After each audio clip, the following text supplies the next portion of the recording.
ಎಲ್ಲರಿಗೂ ನಮಸ್ಕಾರ.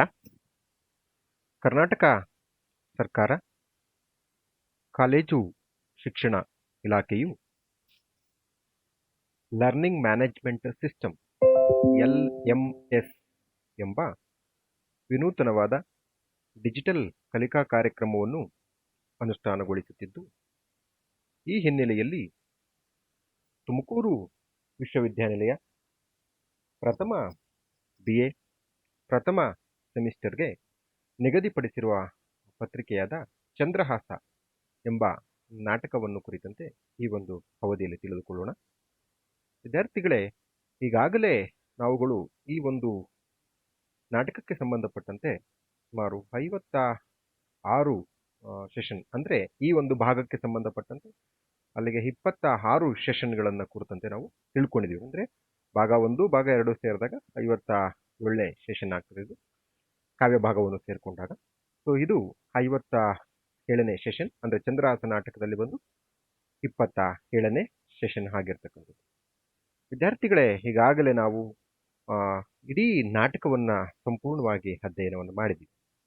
ಈ ಒಂದು ಅವಧಿಯಲ್ಲಿ ನಾವುಗಳು ಈ ಚಂದ್ರಹಾಸ ನಾಟಕದ ಕುರಿತಂತೆ ಪಾತ್ರ ವಿಶ್ಲೇಷಣೆಯನ್ನು ನಾವು ಅಧ್ಯಯನ ಮಾಡ್ತಾ ಹೋಗೋಣ. ಸೊ ಈ ಒಂದು ಅವಧಿಯಲ್ಲಿ ನಾವು ಚಂದ್ರಹಾಸನ ಪಾತ್ರವನ್ನು ಕುರಿತಂತೆ ನಾವು ಅಧ್ಯಯನವನ್ನು ಮಾಡ್ತಾ ಹೋಗೋಣ. ಈ ಒಂದು ಪಾತ್ರ ವಿಶ್ಲೇಷಣೆಯನ್ನು ಮಾಡ್ತಾ ಹೋಗೋಣ. ಓಕೆ ವಿದ್ಯಾರ್ಥಿಗಳೇ, ಈ ಒಂದು ಅವಧಿಯಲ್ಲಿ ನಾವು ಬಹುಮುಖ್ಯವಾಗಿ ಚಂದ್ರಹಾಸನ ಬಾಲ್ಯ, ಗಾಲವ ಹೇಳಿದ ಚಂದ್ರಹಾಸನ ಭವಿಷ್ಯ, ದುಷ್ಟಬುದ್ಧಿ ಚಂದ್ರಹಾಸನನ್ನು ಕೊಲ್ಲಲು ಹೂಡಿದಂತಹ ಸಂಚು, ಮೊದಲನೇ ಸಂಚು, ಅನಂತರ ಚಂದ್ರಹಾಸ ಚಂದ್ರವತಿಯ ಕುಳಿಂದಕನ ದತ್ತುಪುತ್ರನಾಗಿ ಬೆಳೀತಕ್ಕಂಥದ್ದು, ಮತ್ತೆ ದುಷ್ಟಬುದ್ಧಿ ಚಂದ್ರಹಾಸನನ್ನು ಕೊಲ್ಲಲು ಹೂಡಿದಂತಹ ಎರಡನೇ ಸಂಚು ಮತ್ತು ಮೂರನೇ ಸಂಚು, ಜೊತೆಗೆ ಚಂದ್ರಹಾಸನ ಮೇಲಿದ್ದಂತಹ ದೈವಕೃಪೆ, ಇಷ್ಟು ವಿಚಾರಗಳನ್ನು ಈಗ ನಾವು ತಿಳ್ಕೊಳ್ತಾ ಹೋಗೋಣ. ವಿದ್ಯಾರ್ಥಿಗಳೇ, ಈಗಾಗಲೇ ನೀವುಗಳು ನೋಡಿದ ಹಾಗೆ, ಈ ನಾಟಕದಲ್ಲಿ ಅಧ್ಯಯನ ಮಾಡಿದ ಹಾಗೆ, ಚಂದ್ರಹಾಸ ಮೂಲತಃ ಕೇರಳ ರಾಜ್ಯದ ಒಬ್ಬ ರಾಜನ ಮಗ. ಅಲ್ಲಿ ಶತ್ರು ರಾಜರು ಅವನ ರಾಜ್ಯದ ಮೇಲೆ ಮುತ್ತಿಗೆ ಹಾಕಿದಾಗ ಅವನನ್ನು ಕೊಲ್ತಾರೆ. ಜೊತೆಗೆ ಈ ವಿಚಾರವನ್ನು ತಿಳಿದಂತಹ ಪತ್ನಿ ಸಹಗಮನವನ್ನು ಹೊಂದ್ತಾಳೆ. ಆಗ ಈ ಅರಸನ ಕುಡಿಯನ್ನ, ಅಂದರೆ ಈ ಬಾಲಕ ಚಂದ್ರಹಾಸನನ್ನ ವೈರಿಗಳು ಕೊಲ್ಲಲು ಹುಡುಕುತ್ತಿದ್ದಾಗ ಅವನ ಹಾರೈಕೆಯನ್ನು ಮಾಡುತ್ತಿದ್ದಂತಹ ದಾದಿ, ಅಂದರೆ ಮುದುಕಿ, ಯಾರಿಗೂ ಕೂಡ ಗೊತ್ತಾಗದ ಹಾಗೆ ಕಾಡು ಮೇಡುಗಳನ್ನು ಹಲಿಯುತ್ತಾ ಅವನನ್ನ ತಂದು ಬಚ್ಚಿಟ್ಟುಕೊಂಡು ತಂದು ಕುಂತಳ ರಾಜ್ಯದಲ್ಲಿ ಒಂದು ಬೀದಿಯಲ್ಲಿ ಗುಡಿಸಲನ್ನು ಹಾಕೊಂಡು ಪಟ್ಟಣದಲ್ಲಿ ತಿರಿದು ಆ ಬಾಲಕನನ್ನ ಸಾಕ್ತಾ ಇರ್ತಾಳೆ ಅಂತಕ್ಕಂಥದ್ದು. ಆಕೆ ಆ ಬಾಲಕರ ನಡುವೆ ಆಟವನ್ನು ಆಡ್ತಾ ಇರ್ತಕ್ಕಂತಹ ಚಂದ್ರಹಾಸನನ್ನ ಗಮನಿಸಿದಂತಹ ಕುಂತಳ ದೇಶದ ರಾಜಪುರೋಹಿತನಾದಂತಹ ಗಾಲವ ದುಷ್ಟಬುದ್ಧಿಗೆ ಹೇಳ್ತಾನೆ, ಈ ಚಂದ್ರಹಾಸ ಮುಂದೆ ಈ ಕುಂತಳ ದೇಶದ ರಾಜನಾಗ್ತಾನೆ, ಅಂತಹ ರಾಜಕಳೆ ಅವನಲ್ಲಿ ಇದೆ. ಹಾಗಾಗಿ ಅವನನ್ನು ನೀವು ನಿಮ್ಮ ಹಾರೈಕೆಯಲ್ಲಿಟ್ಟು ನಿಮ್ಮ ಸುಪರ್ದಿಲಿ ಇಟ್ಕೊಂಡು ಅವನನ್ನು ಕಾಪಾಡಬೇಕು ಅಂತ ಅಂದ್ಬಿಟ್ಟು ಹೇಳ್ತಾರೆ. ಆದರೆ ದುಷ್ಟಬುದ್ಧಿಗೆ ಇದು ಇಷ್ಟ ಆಗಲ್ಲ. ಕಾರಣ ಯಾಕಪ್ಪ ಅಂದರೆ, ಆಗಾಗಲೇ ಕುಂತಳ ರಾಜ್ಯದ ರಾಜನಿಗೆ ವಯಸ್ಸಾಗಿದೆ, ಅವನಿಗಿರ್ತಕ್ಕಂಥದ್ದು ಒಬ್ಳು ಮಗಳು, ಗಂಡು ಮಕ್ಕಳಿಲ್ಲ. ಅವನ ಅಂದರೆ ಕುಂತಳ ರಾಜ್ಯದ ರಾಜನ ಮಗಳನ್ನ ತನ್ನ ಮಗ, ಅಂದರೆ ದುಷ್ಟಬುದ್ಧಿಯ ಮಗ ಮದನನಿಗೆ ಮದುವೆಯನ್ನು ಮಾಡಿಕೊಂಡ್ರೆ ಇಡೀ ರಾಜ್ಯ ತನ್ನ ಮಗನ ವಶ ಆಗ್ತದೆ, ಇಡೀ ರಾಜ್ಯಕ್ಕೆ ತನ್ನ ಮಗನೇ ರಾಜನಾಗ್ತಾನೆ. ಸೊ ಹಾಗಾಗಿ ತನ್ನ ಮಗನನ್ನ ಕುಂತಳ ದೇಶದ ರಾಜನನ್ನಾಗಿ ಮಾಡಬೇಕು ಅಂತಕ್ಕಂಥದ್ದು ಅವನ ಪರಮಧೇಯ. ಈಗ ಗಾಲವ ಹೇಳಿದಂತಹ ಭವಿಷ್ಯ ಅವನ ಒಂದು ಧ್ಯೇಯಕ್ಕೆ ಅಡ್ಡಿ ಆಗ್ತದೆ, ಅವನ ಉದ್ದೇಶಕ್ಕೆ ಅಡ್ಡಿ ಆಗ್ತದೆ. ಹಾಗಾಗಿ ಈ ಅಡ್ಡಿಯನ್ನ ನಿವಾರಣೆ ಮಾಡೋದಕ್ಕಾಗಿ ಆತ ಸಂಚನ್ನು ಹೂಡ್ತಾ ಹೋಗ್ತಾನೆ. ಸೊ ಅದೇನೆ ಈ ಚಂದ್ರಹಾಸನನ್ನ ಕೊಲ್ಲಿಸ್ತಕ್ಕಂತಹ ಸಂಚು. ಚಂಡಾಲರನ್ನ ಕರೀತಾನೆ, ಕರೆದು ಹೋಗಿ ಈ ಬಾಲಕನನ್ನ ದಾರಣ್ಯಕ್ಕೆ ತೆಗೆದುಕೊಂಡು ಹೋಗಿ ಕೊಂದು ಏನಾದರೂ ಗುರುತು ತಂದು ಕೊಡಿ ಅಂತ ಹೇಳ್ತಾನೆ. ಸೊ ಆದ್ರೆ ಬಾಲಕರು ಚಂಡಾಲರು ಈ ಬಾಲಕರನ್ನ ಕೊಲ್ಲಲು ಒತ್ತೊಯ್ದಂತಹ ಸಂದರ್ಭದಲ್ಲಿ ಅವನ ಮೇಲಿದ್ದಂತಹ ಶ್ರೀಹರಿಯ ಕೃಪೆ, ದೈವ ಕೃಪೆಯಿಂದಾಗಿ ಅವನನ್ನು ಕೊಲ್ಲಲು ಸಾಧ್ಯ ಆಗೋದಿಲ್ಲ. ಹಾಗಾಗಿ ಅವನ ಕಾಲಿನಲ್ಲಿದ್ದಂತಹ ಹೆಚ್ಚುವರಿ 6ನೇ ಬೆರಳನ್ನು ಕತ್ತರಿಸ್ಕೊಂಡು ಬಂದು ದುಷ್ಟಬುದ್ಧಿಗೆ ತೋರಿಸ್ಬಿಟ್ಟು ನಾವು ಕೊಂದ್ವಿ ಅಂತ ಅಂದ್ಬಿಟ್ಟು ಅದನ್ನೇ ಗುರುತಾಗಿ ತೋರಿಸ್ತಾರೆ. ದುಷ್ಟಬುದ್ಧಿನೂ ಕೂಡ ನಂಬ್ತಾನೆ. ಆದರೆ ಅದೇ ಕಾಡಿಗೆ ಬಂದಿದ್ದಂತಹ ಯಾರು ಅಂದರೆ ಚಂದ್ರಹಾಸನ ಬಾಲಕ ಚಂದ್ರಹಾಸನನ್ನ ಕೊಲ್ಲಲು ತೆಗೆದುಕೊಂಡು ಹೋಗಿದ್ದಂತಹ ಕಾಡಿಗೆ ಬೇಟೆಗೆ ಬರ್ತಾನೆ. ಯಾರಪ್ಪ ಅಂದರೆ ಅವನು ಚಂದನಾವತಿಯ ರಾಜ ಕುಳಿಂದಕ. ಈ ಚಂದನಾವತಿ ರಾಜ್ಯ ಕುಂತಲ ದೇಶದ ಸಾಮಂತ ರಾಜ್ಯ.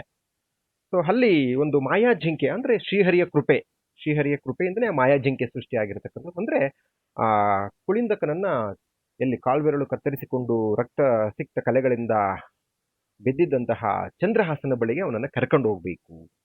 ಅದಕ್ಕೆ ಒಂದು ಮಾಯಾಜಿಂಕೆ ಅಲ್ಲಿ ಕಾಣ್ತಕ್ಕಂಥದ್ದು. ಆ ಮಾಯಾಜಿಂಕೆಯನ್ನು ಬೆನ್ನಟ್ಕೊಂಡು ಹೋದಂತಹ ಕುಳಿಂದಕನಿಗೆ ಇದ್ದಕ್ಕಿದ್ದಂತೆ ಮಾಯಾಜಿಂಕೆ ಕಣ್ಮರೆಯಾಗ್ತದೆ. ಅಲ್ಲಿ ಹರಿನಾಮ ಸ್ಮರಣೆಯನ್ನು ಮಾಡ್ತಾ ಇದ್ದಂತಹ ಬಾಲಕ ಚಂದ್ರಹಾಸ ಸಿಗ್ತಾನೆ. ಆಗ ಅವನ ಎಲ್ಲ ತಂದೆ ತಾಯಿ, ಅವನ ಹಿನ್ನೆಲೆ, ಊರು ಎಲ್ಲವನ್ನೂ ವಿಚಾರಿಸಿದಾಗ ಅವನು ಹೇಳೋದಿಷ್ಟೇ, ಶ್ರೀಹರಿಯೇ ನನ್ನ ಊರು. ಎಲ್ಲದಕ್ಕೂ ತಂದೆ ತಾಯಿಗಳು ಶ್ರೀಹರಿ, ಊರು ಕೂಡ ಶ್ರೀಹರಿ, ಎಲ್ಲದಕ್ಕೂ ಶ್ರೀಹರಿ ಅಂತಾನೆ ಹೇಳ್ತಾ ಇರ್ತಾನೆ.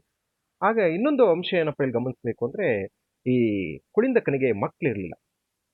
ಇವನ ಪತ್ನಿ ಮೇಧಾವಿನಿ ಆ ಪುತ್ರ ಸಂತಾನಕ್ಕಾಗಿ ಮಾಡದ ವ್ರತಗಳಿಲ್ಲ, ಆಚರಣೆಗಳಿಲ್ಲ, ಯಾಗಗಳಿಲ್ಲ. ಎಷ್ಟೇ ಪ್ರಯತ್ನ ಪಟ್ಟರೂ ಕೂಡ ಇವರಿಗೆ ಮಕ್ಕಳಾಗಿರ್ಲಿಲ್ಲ. ಸೊ ಹಾಗಾಗಿ ಇವರು ಕೂಡ ಶ್ರೀಹರಿಯ ಭಕ್ತರು. ಅವನೇನು ಅಂತಾನೆ, ಶ್ರೀಹರಿಯ ಕೃಪೆಯಿಂದನೇ ಇವನು ನನಗೆ ಸಿಕ್ಕಿದ್ದಾನೆ, ನಿಜಕ್ಕೂ ಇವನನ್ನೇ ತೆಗೆದುಕೊಂಡು ಹೋಗಿ ನಾನು ನನ್ನ ಮಗನನ್ನಾಗಿ ಅಂದ್ರೆ ದತ್ತು ಮಗನನ್ನಾಗಿ ಸ್ವೀಕರಿಸಿ ಇವನನ್ನೇ ನನ್ನ ಮಗನನ್ನಾಗಿ ಮಾಡ್ಕೊಳ್ತೀನಿ ಅಂತ ತೀರ್ಮಾನ ಮಾಡಿ ಚಂದನಾವತಿಗೆ ತಗೊಂಡು ಹೋಗ್ತೇನೆ. ಅಲ್ಲಿ ಇವರು ಹೋದ ನಂತರ ಚಂದನಾವತಿ ಅಂತ ಒಂದು ಸ್ವರ್ಗದ ನಾಡಾಗ್ತದೆ. ವೈಕುಂಠವೇ ಭೂಲೋಕಕ್ಕೆ ಇಳಿದಿದೆಯೇನೋ ಹಾಗೆ ಅಲ್ಲಿ ಎಲ್ಲ ರೀತಿಯಾದಂತಹ ಬದಲಾವಣೆಗಳು ಆಗ್ತವೆ. ಒಂದು ರೀತಿ ಶಾಂತಿಯುತವಾದಂತಹ ನಾಡು, ಒಂದು ರೀತಿ ಸ್ವರ್ಗವೇ ಅಲ್ಲಿ ನೆಲೆಸಿತ್ತೇನೋ ಎನ್ನೋ ರೀತಿ ಭಾಸ ಆಗ್ತಕ್ಕಂಥದ್ದನ್ನು ಗಮನಿಸ್ತೀವಿ. ಯಾವುದಕ್ಕೂ ಕೊರತೆ ಇಲ್ಲ, ಒಂದು ರೀತಿ ಸಮೃದ್ಧವಾದಂತಹ ನಾಡಾಗ್ತದೆ. ಕಾರಣ ಶ್ರೀಹರಿಯ ಕೃಪೆ ಚಂದ್ರಹಾಸನ ಮೇಲೆ ಇದ್ದುದನ್ನು ನಾವು ಗಮನಿಸಬೇಕಾಗ್ತದೆ ಅಂತಕ್ಕಂಥದ್ದು. ಸೊ ಆನಂತರ ಸಾಮಂತ ರಾಜ್ಯ ಆಗಿರೋ ಕಪ್ಪ ಕಾಣಿಕೆ ಕೊಡೋದಕ್ಕೆ ಬಂದಂತಹ ಸಂದರ್ಭದಲ್ಲಿ ಆ ರಾಜ್ಯದ ಕೀರ್ತಿಯಾಗಲಿ ಸುತ್ತಮುತ್ತಲ ಎಲ್ಲ ಪ್ರದೇಶಗಳಿಗೂ ಕೂಡ ಹರಡಿರುತ್ತೆ. ಈ ದುಷ್ಟಬುದ್ಧಿಗೂ ಕೂಡ ಆ ವಿಚಾರ ಗೊತ್ತಿರ್ತದೆ. ಸೊ ಹಾಗಾಗಿ ಆ ಏನು ಕಪ್ಪ ಕಾಣಿಕೆಯನ್ನು ಕೊಡಲು ಬಂದಂಥ ದೂತರ ಬಳಿ ಅವನ ಬಗ್ಗೆ ವಿಚಾರಿಸಲಾಗಿ ಅವರು ಕಾಡಿನಲ್ಲಿ ಸಿಕ್ಕ ವಿಚಾರವನ್ನು ಹೇಳ್ತಾರೆ. ಇವನಿಗೆ ಡೌಟ್ ಬರ್ತದೆ. ಅಂದ್ರೆ ಅವತ್ತು ಚಂಡಾಲರು ನನಗೆ ಮೋಸವನ್ನು ಮಾಡಿದ್ರೆ, ಏನೋ ಕಾಲ್ಬೆರಳು ಗುರುತನ್ನು ತೋರಿಸಿ ನನ್ನನ್ನ ನಂಬಿಸಿ ಕತ್ಕೊಯ್ದ್ಬಿಟ್ರಲ್ಲ, ಯಾವುದಕ್ಕೂ ಇರ್ಲಿ, ಹೋಗಿ ನಾನೊಂದು ಬೇರೆ ಪರೀಕ್ಷೆ ಮಾಡ್ಕೊಂಡು ಬರ್ತೀನಿ ಅಂತ ಅಂದ್ಬಿಟ್ಟು ಏನ್ ಮಾಡ್ತಾನಪ್ಪ ಅಂತಂದ್ರೆ, ಸೊ ಅವನೇನ್ ಮಾಡ್ತಾನೆ, ಸೊ ಅಲ್ಲಿಗೆ ಹೋಗ್ತಾನೆ. ಹೋಗಿ ನೋಡ್ತಾನೆ, ಅವನ ಕಾಲ್ಬೆರಳು ಎಲ್ಲ ಕೂಡ ನೋಡ್ತಾನೆ. ಓಹೋ, ಇವನೇ ಆ ಬಾಲಕ ಅಂತ ಮಾಡ್ತಾನೆ. ಮತ್ತೆ ಎರಡನೇ ಸಂಚನ ಮಾಡ್ತಾನೆ. ಏನು ಅಂದ್ರೆ, ಒಂದು ಪತ್ರ ಕೊಡ್ತೀನಿ, ಈಗ ನೀನು ಕುಂತಲ ದೇಶಕ್ಕೆ ತೆಗೆದು ನೀನು ದತ್ತುಪುತ್ರನಾಗಿದೆಯಾ, ಯಾವುದಕ್ಕೂ ಕೂಡ ರಾಜನ ಅನುಮತಿಯನ್ನು ಪಡ್ಕೊಳ್ಬೇಕು. ಹಾಗಾಗಿ ಆ ಪತ್ರವನ್ನು ತೆಗೆದುಕೊಂಡು ಹೋಗಿ ನೀನು ಮದನಿಗೆ ಕೊಡಬೇಕು ಅಂತ ಒಂದು ಪತ್ರವನ್ನು ಬರೀತಾನೆ. ಸೊ ಅದರಲ್ಲಿ ವಿಷವ ಮೋಹಿಸುವಂತೆ ಅಂತ ಒಂದು ಪತ್ರವನ್ನು ಬರೀತಾನೆ. ವಿಷವ ಅಂದ್ರೆ ಇವನಿಗೆ ವಿಷವನ್ನಕ್ಕೆ ಕೊಲ್ಲುವುದು ಅಂತಕ್ಕಂಥದ್ದು ಆ ಪತ್ರವನ್ನು ಬರೆದಿರ್ತಾನೆ. ಅವನೇನು ಓದಲ್ಲ, ಅದನ್ನ ಹಾಗೆ ತಗೊಬಂದಿರ್ತಾನೆ. ಓದಬಾರದು ಅಂತಕ್ಕಂಥ ನಿಯಮ ಇರ್ತದೆ. ಆದ್ರೆ ಕುಂತಲ ದೇಶದ ಆ ಪಕ್ಕದ ಉದ್ಯಾನವನದಲ್ಲಿ ಮಲಗಿರ್ಬೇಕಾದಂತಹ ಸಂದರ್ಭದಲ್ಲಿ ಆ ಪತ್ರವನ್ನ ಅವನು ನಿದ್ರಾವಸ್ಥೆ, ಒಂದು ಮಾವಿನ ಮರದ ಕೆಳಗಡೆ ಆಯಾಸದಿಂದ ನಿದ್ರಾವಸ್ಥೆಯಲ್ಲಿ ಇದ್ದಂತಹ ಸಂದರ್ಭದಲ್ಲಿ ಅದೇ ಉದ್ಯಾನವನಕ್ಕೆ ಹೂಗಳನ್ನು ಕೊಯ್ಯಲು ಬಂದಿದ್ದಂತಹ 3 ಜನ ಸಖಿಯರು, ಅಂದ್ರೆ ಅಲ್ಲಿಗೆ ಸಖಿಯರು ಅನ್ನೋದಕ್ಕಿಂತ ಕೂಡ ಗೆಳತಿಯರು, ಅವರು ಕೂಡ ಚಂಪಕ ಮಾಲಿನಿ, ಪಂಕಜೆ ಮತ್ತು ಈ ದುಷ್ಟಬುದ್ಧಿಯ ಮಗಳು ವಿಷಿ. ಈ 3 ಜನರು ಕೂಡ ಅಲ್ಲಿ ಸರಸ ಸಲ್ಲಾಪದ ಮಾತುಗಳನ್ನು ಕೂಡ ಹಾಡ್ತಾರೆ. ಆಗ ಅವಳೇನ್ ಮಾಡ್ತಾಳಪ್ಪ ಅಂತಂದ್ರೆ, ಆ ಮಲಗಿರ್ತಕ್ಕಂಥ ಚಂದ್ರಹಾಸನ ಒಂದು ರೂಪ ಲಾವಣ್ಯಗಳನ್ನು ಕಂಡು ಅವಳು ಮನಸೋತು ಬಿಡ್ತಾಳೆ. ಹಾಗಾಗಿ ಆ ಸೊಂಟದಲ್ಲಿರ್ತಕ್ಕಂಥ ಪತ್ರವನ್ನು ಗಮನಿಸಿ ನೋಡಿ, ವಿಷವ ಮೋಹಿಸುವಂತೆ, ಎಲ್ಲೋ ತಪ್ಪು ಬರ್ದಿರ್ಬೇಕು ಅಂತ ಅಂದ್ಬಿಟ್ಟು ವಿಷಯ ಮೋಹಿಸುವಂತೆ, ಅನ್ನೋದನ್ನ ಯಾಕೆ ಅಥವಾ ಅಂತ ಅಂದ್ಬಿಟ್ಟು ಚೇಂಜ್ ಮಾಡಿದ್ರೆ ವಿಷಯ ಮೋಹಿಸುವಂತೆ ಅಂತ ಬದಲಾಯಿಸ್ಬಿಟ್ಟು ಹಾಗೇನೆ ಆ ಪತ್ರವನ್ನು ಕಟ್ತಾಳೆ. ಮತ್ತೆ ಎಚ್ಚರಗೊಂಡು ಆ ಪತ್ರವನ್ನ ತಂದು ಮತ್ತೆ ಕುಂತಲ ದೇಶಕ್ಕೆ ಬಂದ ಪತ್ರವನ್ನ ಮದನನಿಗೆ ಕೊಟ್ಟಾಗ ಆ ಮದನ ಏನ್ ಮಾಡ್ತಾನೆ, ಪತ್ರದಲ್ಲಿ ಬರೆದಿರುವ ಹಾಗೆ ವಿಷಯನ್ನು ಕೊಟ್ಟು ಚಂದ್ರಹಾಸನಿಗೆ ಮದುವೆಯನ್ನು ಮಾಡ್ಬಿಡ್ತಾನೆ. ಸೊ ಆಗ ಮತ್ತೆ ಚಂದನಾವತಿಯಿಂದ ವಾಪಸ್ ಬಂದಂತಹ ದುಷ್ಟಬುದ್ಧಿಗೆ ವಿಚಾರ ತಿಳಿದು ಮತ್ತಷ್ಟು ವ್ಯಗ್ರನಾಗ್ತಾನೆ. ಮಕ್ಕಳನ್ನ ಬೈತಾನೆ. ಇನ್ನ ಏನು ಅನ್ನಕ್ಕೆ ಮಣ್ಣು ಹಾಕೊಂಡೆ ಅಂತ ಅಂದ್ಬಿಟ್ಟು ಮದನನನ್ನು ಬೈತಾನೆ. ಜೊತೆಗೆ ಮಗಳು ಆಶೀರ್ವಾದ ಪಡೆಯೋದಕ್ಕೆ ಬಂದಂತ ಮಗಳನ್ನ ನೀನು ಮಗಳಲ್ಲ ವಿಷಕನ್ನೆ ಅಂತ ಬೈತಾನೆ. ಒಂದು ರೀತಿ ಕೋಪೋದ್ರಿಕ್ತನಾಗ್ತಾನೆ. ಮತ್ತೆ ಅವನನ್ನೇನಾದ್ರೂ ಮಾಡಿ ಕೊಲ್ಲೇಬೇಕು, ನನ್ನ ಮಗಳು ವಿಧವೆ ಆದರೂ ಕೂಡ ಚಿಂತೆ ಇಲ್ಲ, ಅವಳು ಹಾಳಾಗಿ ಹೋಗ್ಲಿ, ಆದ್ರೆ ನನ್ನ ಮಗನಿಗೆ ಸಾಮ್ರಾಜ್ಯ ಅಂತಕ್ಕಂಥದ್ದು ಸಿಗ್ಬೇಕು ಅಂತಕ್ಕಂತಹ ಉದ್ದೇಶದಿಂದ ಆತ ಏನ್ ಮಾಡ್ತಾನಪ್ಪ ಅಂದ್ರೆ, ಸೊ ನೀನೀಗ ನನ್ನ ಮಗಳನ್ನ ಮದುವೆ ಆಗಿದೆಯಪ್ಪ ಚಂದ್ರಹಾಸ, ನಮ್ದೊಂದು ಕುಲಾಚಾರ ಇದೆ, ಅಂದ್ರೆ ನಮ್ಮ ಕುಲದ ಒಂದು ಆಚಾರ ಇದೆ. ಏನಪ್ಪಾ ಅಂದ್ರೆ, ಸೊ ಸಂಜೆ ಸೂರ್ಯಾಸ್ತದ ಸಮಯದಲ್ಲಿ ನೀನೊಬ್ಬನೇ ಹೋಗಿ ಊರ ಹೊರಗಡೆ ಇರತಕ್ಕಂಥ ಕಾಡಿನಲ್ಲಿರ್ತಕ್ಕಂತಹ ಚಂಡಿಕಾ ದೇವಾಲಯಕ್ಕೆ ಪೂಜೆಯನ್ನ ಮಾಡಿ ಬರಬೇಕು ಅಂತ ಅಂದ್ಬಿಟ್ಟು ಹೇಳ್ತೇನೆ. ಆಯ್ತು ಅಂತ ಅಂದ್ಬಿಟ್ಟು ಅವನು ಒಪ್ಕೊಳ್ತಾನೆ.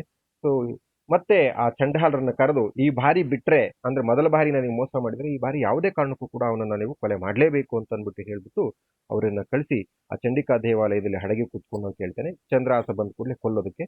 ಸೊ ಆದ್ರೆ ಈ ನಡುವೆ ಚಂದ್ರಹಾಸ ದೇವಸ್ಥಾನಕ್ಕೆ ಹೋಗ್ತಾ ಇರತಕ್ಕಂತಹ ಸಂದರ್ಭದಲ್ಲಿ ಆ, ರಾಜ ಕುಂತಳೇಂದ್ರ ಏನು ಮಾಡ್ತಾನಪ್ಪ ಅಂದ್ರೆ ಗಾಲವ ಪುರೋಹಿತನ ಸಲಹೆಯಂತೆ ತನ್ನ ಮಗಳನ್ನ ಚಂದ್ರಹಾಸನಿಗೆ ಕೊಟ್ಟು ಅವನಿಗಾಲೆ ವಯಸ್ಸಾಗ್ತಾ ಇರ್ತದೆ.